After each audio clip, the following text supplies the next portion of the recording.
नमस्कार साथियों, आज हम बात करेंगे नीति शास्त्र के स्वरूप और उसके क्षेत्र पर। सबसे पहले हम बात करेंगे नीति शास्त्र शब्द का अर्थ क्या है। भारतीय संदर्भों में नीति शास्त्र शब्द जो है वो दो शब्दों के योग नी प्लस क्ति से बना है, जिसका तात्पर्य होता है ले जाने वाला। तो जो हमें सन्मार्ग पर ले जाए वो नीति है, और जो नीति का अध्ययन है वही नीति शास्त्र कहलाता है। अब पाश्चात्य संदर्भ में भी नीति शास्त्र के कुछ तात्पर्य हैं। तो नीति शास्त्र को इंग्लिश में एथिक्स कहा जाता है, और यह एथिक्स शब्द यूनानी भाषा के एक शब्द है एथिका, और एथिका जो शब्द है वो उसी यूनानी भाषा के एथोस से उत्पन्न होकर बना है, जिसका तात्पर्य होता है रीति रिवाज या परंपरा। फिर एक शब्द और है जो इसके बहुत ही समकक्ष है, वो है मोरल। मोरल शब्द लैटिन भाषा के मोरिस शब्द से बना है, जिसका भी अर्थ होता है रीति रिवाज या रीति या परंपरा। तो जो भी परंपरा से चला आ रहा है, जो भी पीछे के समाज द्वारा आगे की पीढ़ियों को दिया जाता है, वो सभी परंपरा के अंतर्गत आता है। और इसका मूल तात्पर्य यही होता है कि जो परंपरा से हमें प्राप्त होता है, जो रीतियों से रिवाजों से जो हमें प्राप्त होता है, वो ही एथिक्स है, वो ही मोरल है। तो इसी से बड़ा स्पष्ट है कि नीति शास्त्र का जो है वो प्रचलित जो भी रीति रिवाज हैं, जो भी उस समय की सामाजिक परंपराएं हैं, उनसे उसका संबंध होता है। लेकिन वर्तमान में इसका तात्पर्य थोड़ा भिन्न हो गया है। मनुष्य के जो कुछ विशेष कार्य हैं, जो कर्म हैं, उनको जब हम व्यवस्थित ढंग से विचार करके उनके संबंध में कोई निर्णय देते हैं, वो नीति शास्त्र या एथिक्स के अंतर्गत आता है। अब इसकी जो परिभाषा है वो अलग अलग दार्शनिकों ने, अलग अलग विचारकों ने, नीति शास्त्रियों ने इसकी बहुत सी परिभाषाएं दी है। तो हम उनका एक कंक्लूजन ही पेश कर रहे हैं। तो नीति शास्त्र एक रेगुलेटिंग या मानकीय या आदर्श मूलक विज्ञान है। जो भी लोग सामाजिक जीवन व्यतीत करते हैं, समाज में रहते हैं, ऐसे जो सामान्य लोग हैं, उनके बारे में ज़्यादा बात करता है। तो नीति शास्त्र वह मानकीय या आदर्शमूलक विज्ञान है जो सामाजिक जीवन व्यतीत करने वाले सामान्य मनुष्यों के आचरण या ऐच्छिक कर्मों पर निष्पक्ष एवं व्यवस्थित रूप से विचार करके उनके संबंध में उचित, अनुचित अथवा शुभ अशुभ का निर्णय देने के लिए मापदंड प्रस्तुत करता है, और इस निर्णय के आधार के लिए कुछ मूल सिद्धांतों अथवा मानकों या आदर्शों की स्थापना करता है। अब इस परिभाषा को और स्पष्ट करने के लिए इसको कुछ टुकड़ों में बांट के हम इसका विश्लेषण करेंगे, ताकि इसका जो तात्पर्य है वो हमारे सामने और स्पष्ट होकर आ सके। तो सबसे पहले जो बात है कि नीति शास्त्र एक विज्ञान है, जो सबसे पहली बात है इस परिभाषा की। तो बहुत से विचारक या दार्शनिक ये मानते हैं कि नीति शास्त्र में विज्ञान की जो मुख्य विशेषताएं हैं वो पाई जाती हैं। अब विज्ञान की मुख्य विशेषताएं क्या होती हैं? तो विज्ञान की सबसे पहली मुख्य विशेषता होती है क्रमबद्धता, यानी कि किसी भी वस्तु को अध्ययन करने का एक क्रम होता है। दूसरी होती है निष्पक्षता। उसमें फिर हम ये नहीं देखते कि ये किस और है, किसकी है, कौन से देश की है, मेरी बनाई हुई है या किसी और के बनाई हुई है। नहीं, उसमें निष्पक्षता रखी जाती है। किसी भी वस्तु का कोई पक्ष नहीं लिया जाता, उसे निष्पक्ष दृष्टि से देखा जाता है। फिर वस्तुनिष्ठता, जो वस्तु के वास्तविक गुण हैं, जो वस्तु की वास्तविक लक्षण है, उन्हीं पे बात की जाती है। और फिर होता है सत्य की खोज, यानी कि विज्ञान का जो मूल लक्ष्य होता है वो सत्य की खोज करना होता है। तो ये जो मूल विशेषताएं हैं विज्ञान की हैं। तो अधिकतर दार्शनिक ये मानते हैं कि नीति शास्त्र में भी क्रमबद्धता पाई जाती है, एक निष्पक्षता होती है, वस्तुनिष्ठता होती है, और अंतिम जो होता है वो सत्य की खोज ही उसका उद्देश्य होता है। तो ये चूंकि सभी विशेषताएं नीति शास्त्र में पाई जाती हैं, इसलिए उसको भी विज्ञान कंसीडर या विज्ञान माना जा सकता है। फिर नीति शास्त्र भी मानव जीवन से संबंधित बहुत सारी जो नैतिक समस्याएं हैं उन पर निष्पक्ष होकर और व्यवस्थित रूप से उस पर अध्ययन करता है और विचार करता है। वह मनुष्य के स्वभाव और उसकी क्षमताओं के आधार पर इन समस्याओं का स्पष्टीकरण करने का प्रयास करता है। तो नीति शास्त्र मानव जीवन के पथ प्रदर्शन के लिए कुछ मूल सिद्धांतों की भी स्थापना करता है। कहता है कि आपको जीवन में अगर सफल होना है तो आपको इन इन सिद्धांतों के आधार पर जीवन व्यतीत करने का प्रयास करना चाहिए। तो नीति शास्त्र कुछ मूलभूत सिद्धांतों को भी स्थापित करने का प्रयास करता है। इसमें भी पर्याप्त कारणों को देखा जाता है। समुचित तर्क और निष्पक्ष परीक्षा के आधार पर ही किसी भी सिद्धांत की व्याख्या की जाती है और उस सिद्धांत या आदर्श को स्वीकार या अस्वीकार करने के कुछ सिद्ध और कुछ निष्पक्ष तर्क अवश्य होते हैं और इसी के आधार पर नीति शास्त्र का अध्ययन किया जाता है। तो स्पष्ट है कि अगर ये सभी लक्षण इसे पाए जाते हैं तो इसे विज्ञान माना जा सकता है। अब अगर हम बात करें उसकी दूसरी कि नीति शास्त्र एक आदर्श मूलक विज्ञान है, तो मूल रूप से दो प्रकार के विज्ञान होते हैं। कुछ होते हैं आदर्श मूलक विज्ञान और कुछ होते हैं विवरणात्मक विज्ञान।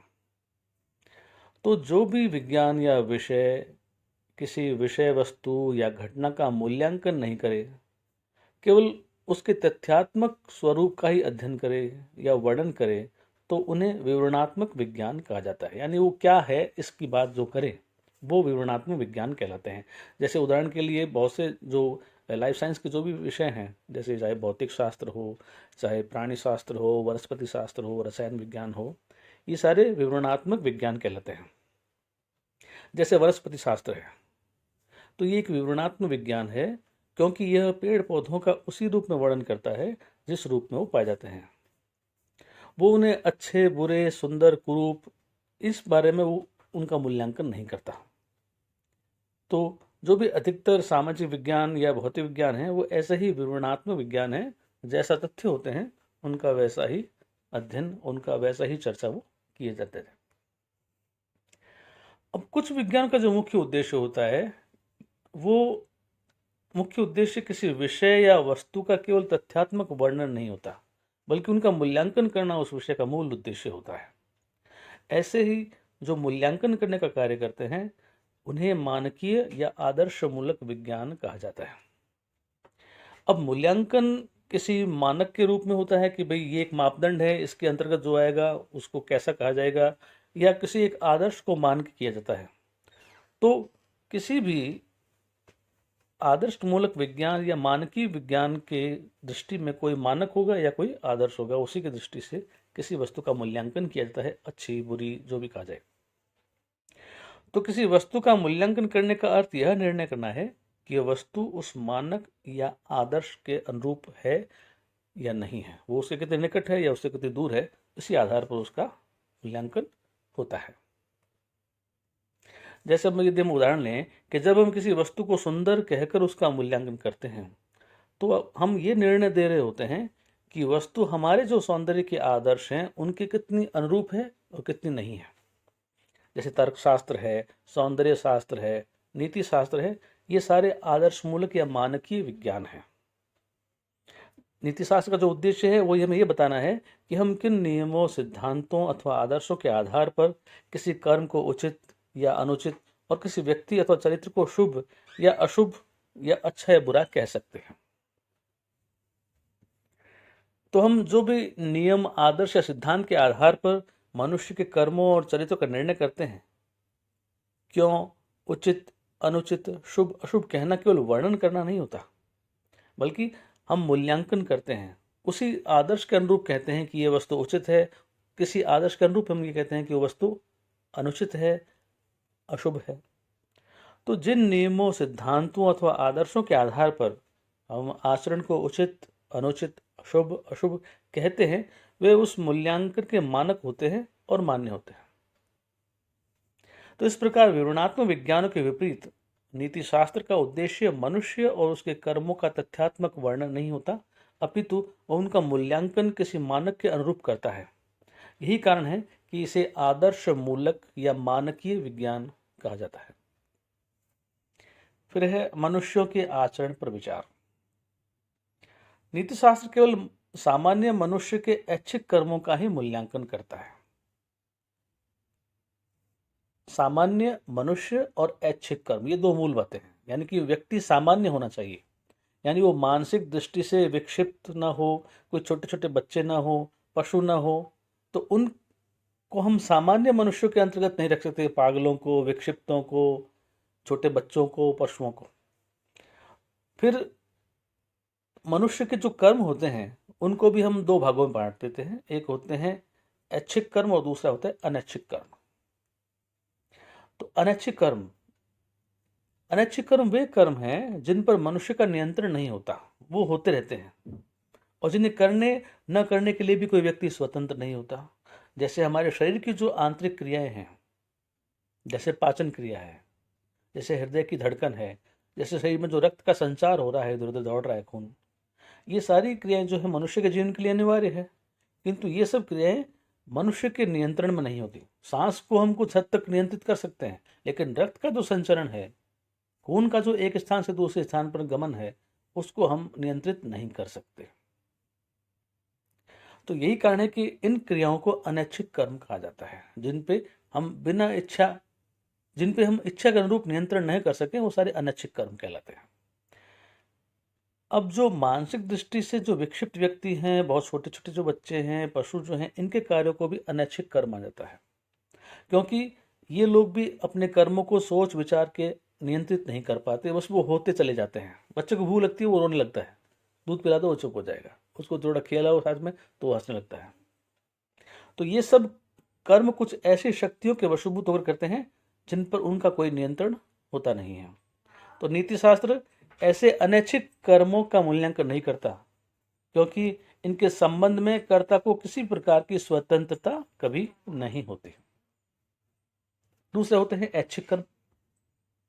वे कर्म जिन्हें करने या न करने के लिए मनुष्य स्वतंत्र होता है, अर्थात जिन कर्मों पर मनुष्य का नियंत्रण होता है और जिन्हें वह अपनी स्वतंत्र इच्छानुसार कर या छोड़ सकता है, उन्हें ऐच्छिक कर्म कहा जाता है।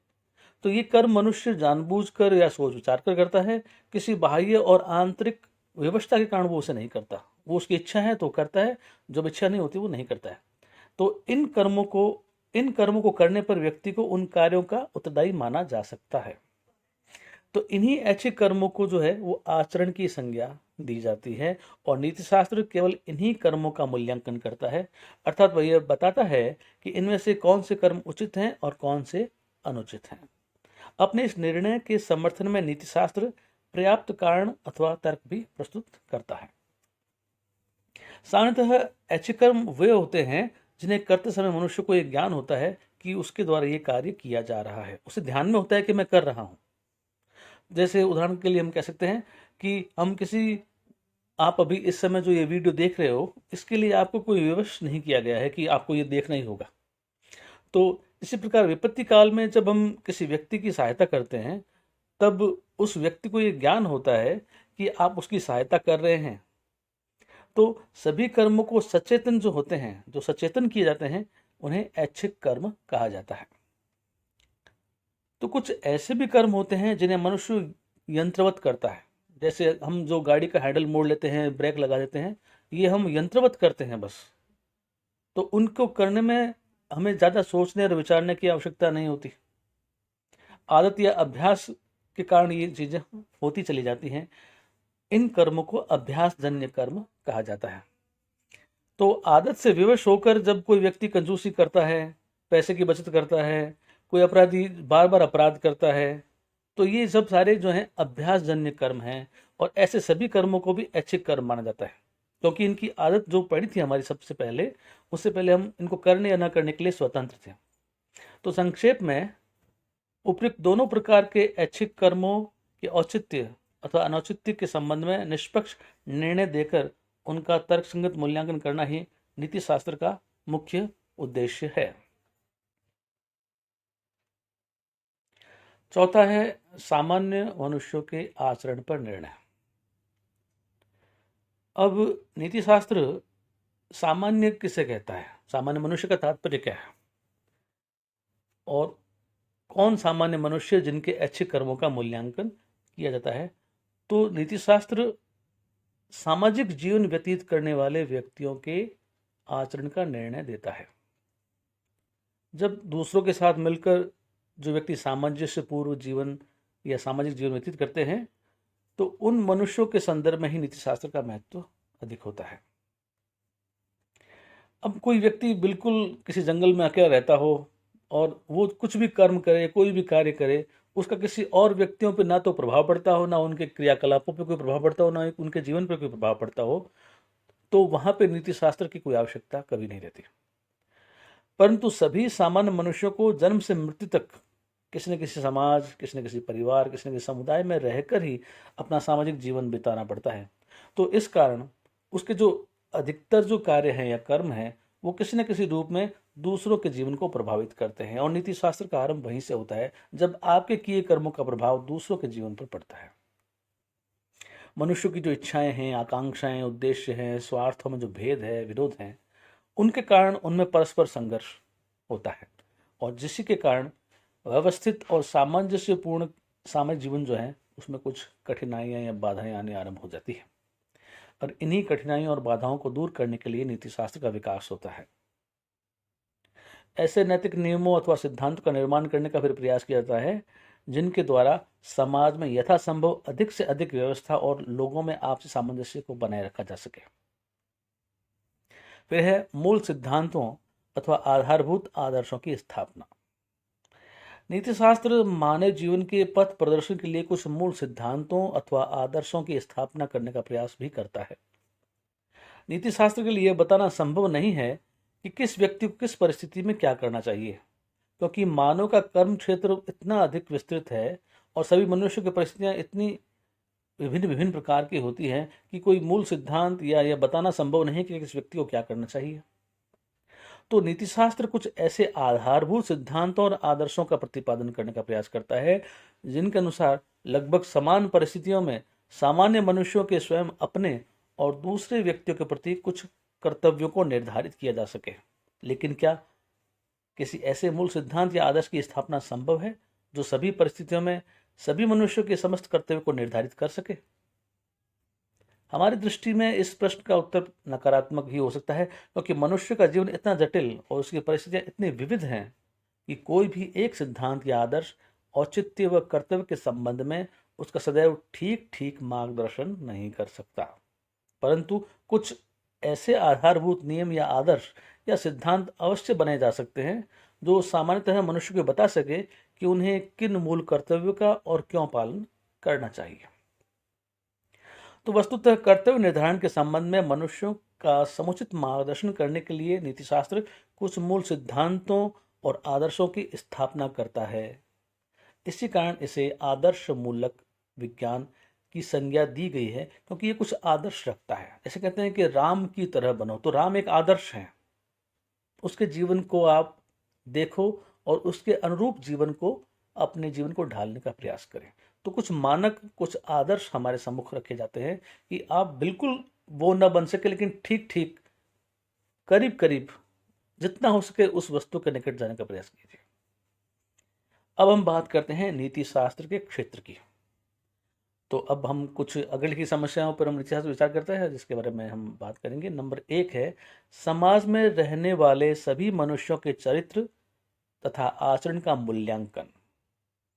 इसमें उनकी इच्छाएं, रुचियां, प्रयोजन, ऐच्छिक कर्म आदि सभी सम्मिलित हैं, जिन्हें हम शुभ या अशुभ, उचित अथवा अनुचित कहते हैं। दूसरा क्षेत्र है मूल नैतिक सिद्धांतों या आदर्शों की स्थापना करना, जिनके आधार पर यह निश्चय किया जा सके कि किस प्रकार का चरित्र अच्छा है और किस प्रकार का चरित्र व्यक्ति का नहीं होना चाहिए, उससे बचना चाहिए। हमें कौन कौन से कर्म करने चाहिए और कौन कौन से जो कर्म हैं वो नहीं करने चाहिए, उनसे बचने का प्रयास किया जाए।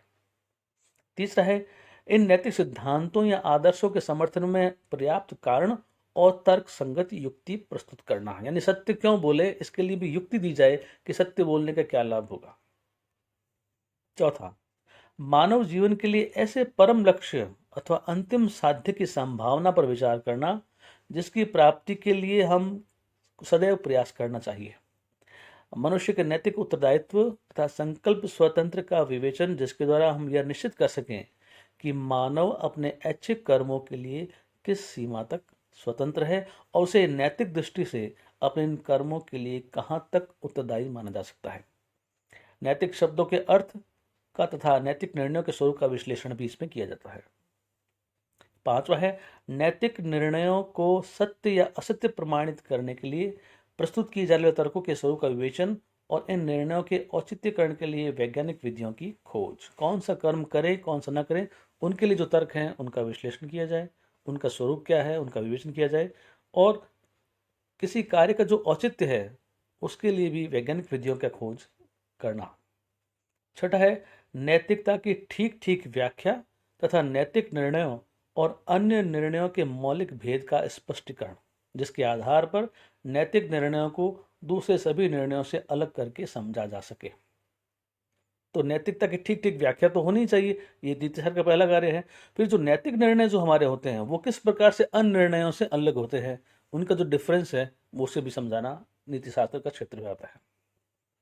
तो नैतिक दर्शन की जो उपयुक्त जो समस्या हमने देखी, उनमें जो पहली 5 हैं वो आदर्श मूलक नीति शास्त्र के अंतर्गत आती है, और अंतिम जो 3 समस्याएं थी वो अधिनीति शास्त्र के अंतर्गत आती हैं। इन सब समस्याओं के अतिरिक्त ऐसी अन्य सभी समस्याएं भी नीति शास्त्र के क्षेत्र में आती हैं, जो किसी न किसी रूप से नैतिकता से रिलेट करती हैं, उनसे संबंधित होती हैं। आपका बहुत बहुत धन्यवाद। नमस्कार।